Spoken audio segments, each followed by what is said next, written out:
Welcome back to Reviews with Elaine, because I have opinions. And today's opinions will be about Westmark by Lloyd Alexander. Okay, so I picked this book up because someone on Threads recommended it as burn the system to the ground kind of revolution-based fantasy. And I will 100% give the book half of that description. The other half? Sort of. So Westmark is the story of Theo, an apprentice printer in a country called Westmark. The country is not in a good state. The chief minister, Cabarrus, has largely taken over for the king, who has never fully recovered from the grief of his lost daughter. And Cabarrus is a cruel man and a tyrant. He recently outlawed printing anything without getting it pre-approved by the state first, which has made the printing business dangerous at best. When Theo agrees to print a pamphlet before it is approved, he and his master run afoul of the government. Soon Theo is on the run with a crew of fraudsters and scoundrels. Problem is, Theo is an intensely honest young man, so scamming people out of money isn't really his thing. Theo will end up entangled in more trouble than he ever looked for, trying desperately to cling to his morals through frauds and fights, lies and revolutions. He just really wants to be left alone, maybe see the world a little bit, but protecting his friends will set him up against some of the most dangerous people in his country. So yeah, this book is about revolution, and it's not a shallow, wee, revolution, let's watch an action adventure while people take down an evil government, yay, kind of fantasy. No, this book is definitely going to stop you and make you consider what is worth sacrificing for justice, what makes you the villain or the hero, whether or not black and white morality is naive, and the fact that good people can have different answers to the problems in the world. And it's really just about, does everybody agree their problems? And it's sort of weird getting all these pretty in-your-face philosophical questions in a book that really feels like it was written for a young YA audience or maybe even a middle grade audience. The book was recommended to me as an adult book, and I do think that Lloyd Alexander was writing with adults in mind with this one, but the writing style and the tropes just make it feel like a kid's book, and so it sort of ended up categorized there. Also, I know it was written at a time that a lot of people just assumed anything speculative was for kids. So, yeah. But I mentioned at the beginning that there was one part of the description of the book that I have arguments with, and that's the fantasy part. While this book has so many of the tropes of fantasy, I wouldn't say it is fantasy. There's no magic. Probably. There is a passing moment that may have been meant to nod to the idea that magic might really exist out there, but it might have just been showing how comfortable Theo was with the people around him. But there's no magical creatures, there's no dragons, there's no different physics, there's no gods stepping in to change the world. There is nothing in this book that couldn't be part of our world in the late 1700s, early 1800s. Hell, there's even a couple of references to Brazil. Like, yeah, this book takes place in a fictional country, but it's a fictional country in our world. And I admit I am less mad about this one being called fantasy than other speculative alt history books I've read, because so many of the fantasy tropes are here. They just fall shy of the fantasy umbrella. Theo is a poor orphan with a heart of gold, bravery, and the desire to save people. Like, he is a classic fantasy hero. We have a magician. He just happens to be a faker. We have a person of short stature, but he's a man with dwarfism, not a separate fantasy race. There's a lost princess, but there's no prophecy, there's no, like, foretelling her coming, there's no god putting her back on the throne, and in fact the legitimacy of the monarchy is in general being heavily examined and questioned in this book. There's a heroic outlaw, but he's just some random charismatic idealist guy. The king is under something like a curse, but it's grief, not magic laying him low. There's a sudden reveal that leads to the pretty pat ending in the end, but it's not magic. There's no deus ex machina. But not a literal one. There is a less than literal one. Basically, this reads like fantasy. It feels like fantasy. And I was almost at the end before I realized that there were none of the actual defining features of the genre in this book. And I saw one place online had it categorized as speculative fiction, and I 100% agree. That's where it exists. It's a speculative fiction. And I would further categorize it as a speculative alt history, but I know that that is not always a fully recognized genre, so I get why it ends up categorized with fantasy.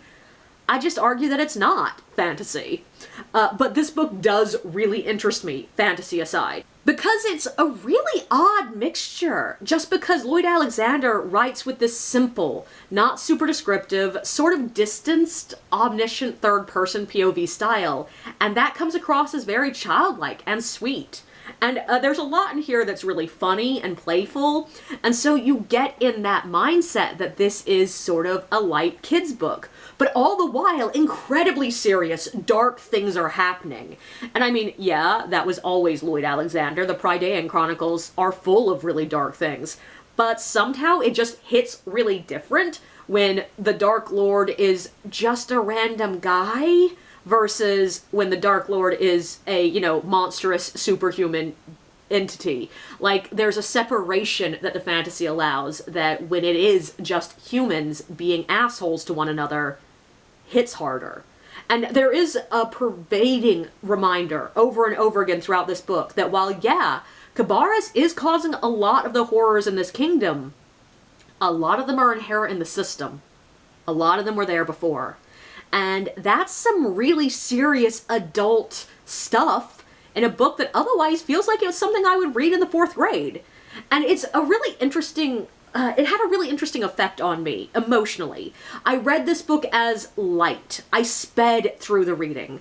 While I was reading, I wasn't really having a lot of strong feelings. Like, I never once worried for the characters. I never felt their pain or their joy or their fear. It didn't feel like I was sitting in the room with them. But every time I put the book down or even just paused, all that heaviness would hit me. But let's talk about those characters. This book is one that most modern writing critics would probably slap with a giant show don't tell sticker all over it. Because, yeah, a lot of the emotional stuff is told to us. It's not shown. We are directly told that Theo is smart, honest, and kind. We are directly told what he is feeling almost every time we have any insight into his emotions whatsoever. We are rarely given, like, physical evidence of what he's feeling. We don't see him sitting down and weeping when he finds out someone's dead. We're just told that he mourns.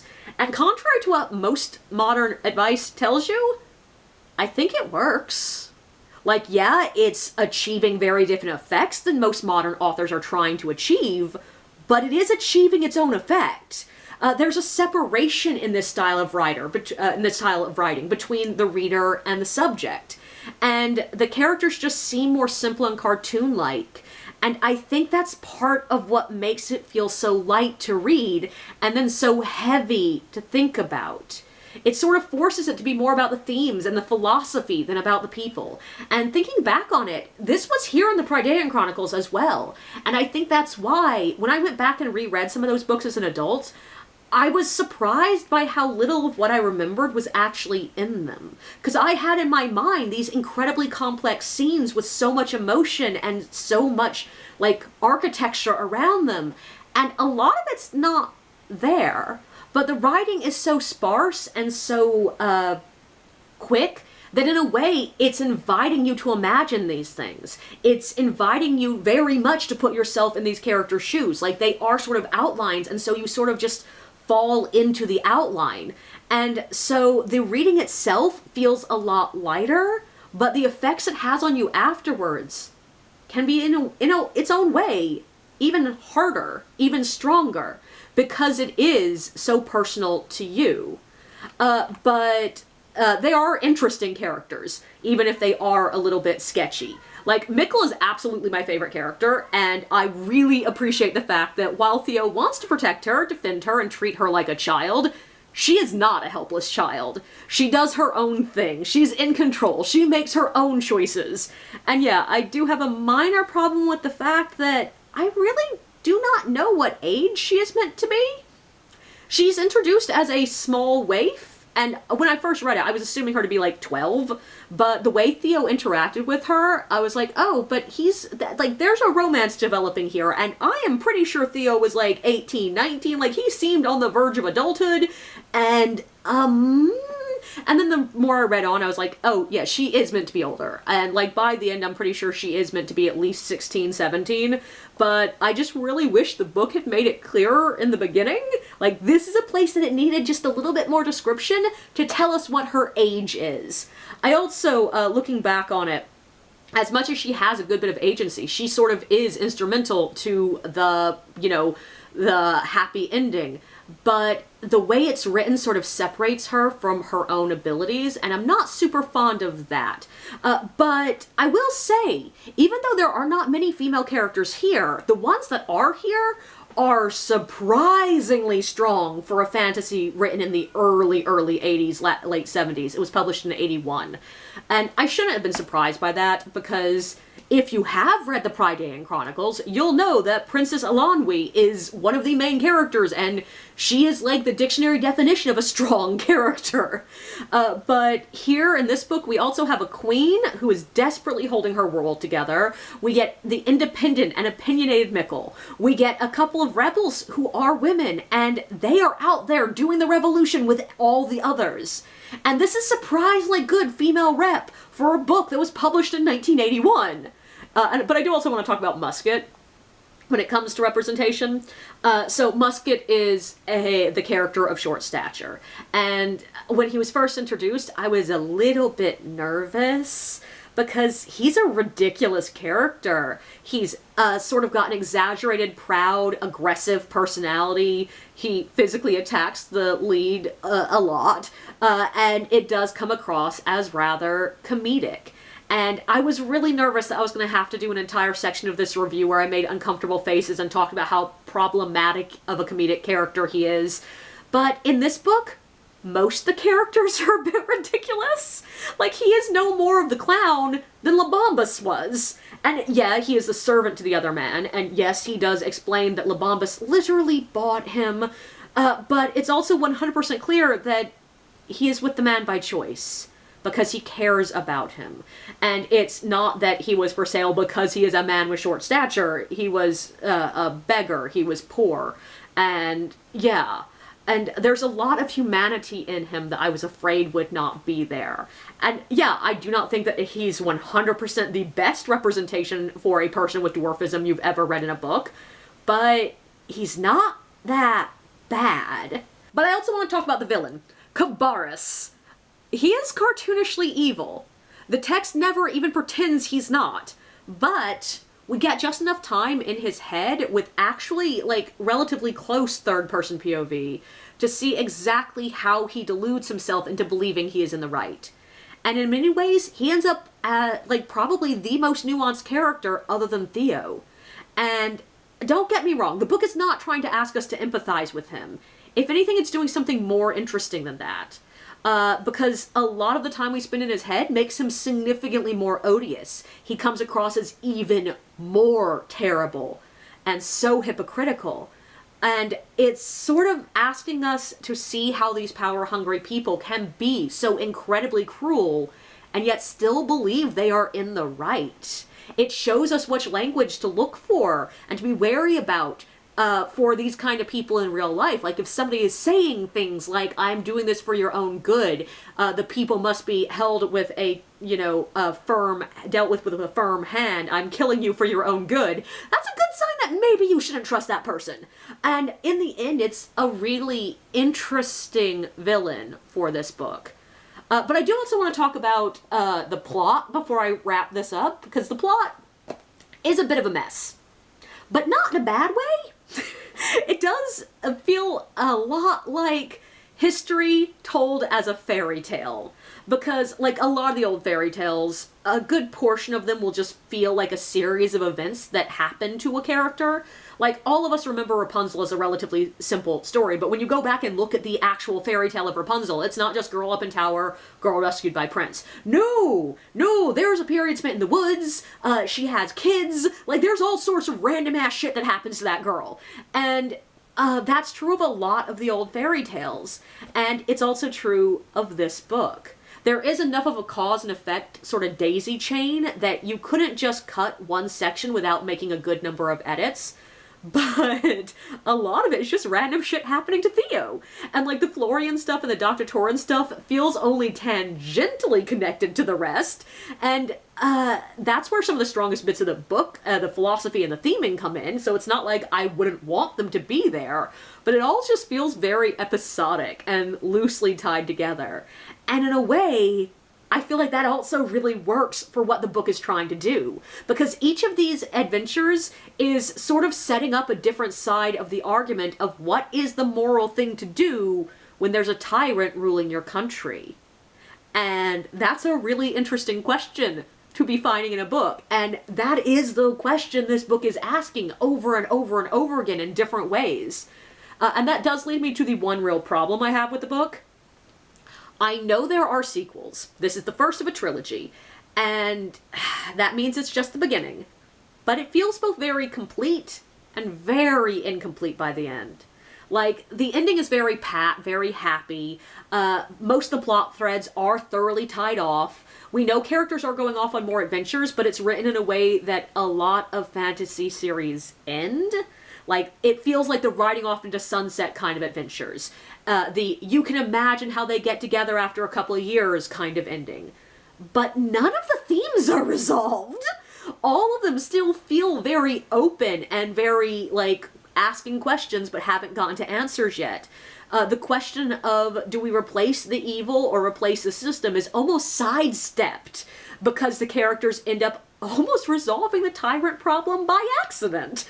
And we get very little indication as to whether or not the status quo at the end will be a good thing for the country or a bad thing. Theo makes a decision on his sort of trolley problem kind of moral question, but he's left incredibly unsure about it. And it almost comes across as him refusing to make a decision. He says, in one of my favorite quotes in this entire book, he says, "I didn't want his death on my conscience, but I don't want his life on my conscience either." And everything is just still sort of up in the air thematically. Everyone is still trying to find their own answers through the very last page. And it doesn't feel like it's one of those, this is the point, there is no answer kind of themes. Like, that is true of a lot of books, but this one feels like, no. It just feels like we aren't there yet. And that turns what otherwise feels like a very simple, pat, happily ever after kind of ending into an incredibly open-ended feeling. And it feels almost unfulfilling. It sort of feels like a cliffhanger, but not on any plot points. It's like a philosophical cliffhanger, and it makes it feel very, like, okay, I'll just be straightforward. It makes me want to pick the next one up immediately, and not in a happy, like, ooh, I can't wait kind of way. No, it makes me want to pick it up in a, I'm mad, I need to know what happens next kind of way. And you might have noticed that I almost never read a series in one go. I will sometimes wait a week or two, sometimes a year or more between books in a series. And part of that is just, I don't want to invest in the next book until I'm sure I actively want to read it. Until I know I'm not going to get bored or annoyed or just distracted halfway through, I'm not going to go out and buy it. But I also do that sort of on purpose. I like to give books time to rest before I move on to the next in the series. Because also there are times I finish a book and I'm like, yeah, I really like this. And then just never have the desire to pick up the other ones. And also just my mood shifts. I have ADHD. I ain't gonna stay in the same mood for the same series for that long. It's like when you've been eating trail mix all day on a road trip and you're not actively hungry. You've eaten plenty of trail mix, but you desperately need something that's not trail mix in your mouth. So you stop at a Cracker Barrel or something. And that's how I feel about a lot of series. But this one, I really sort of wish I had the next book so I could pick it up and buy it immediately. And this doesn't feel like a happy version of that. But yeah, I really did like this book, even though it is so different than almost anything else I read. I'm not sure I would recommend it to every reader. If you really want to feel like you are there, if you want to feel like the characters are your best friends, if you want to cry over a book, I do think this is not quite the one you're looking for. But if you want to really think about the morality of revolution and what it means to be a good person while reading a fun, playful fantasy adventure, or at least an adventure that feels like fantasy, I think you will love this book.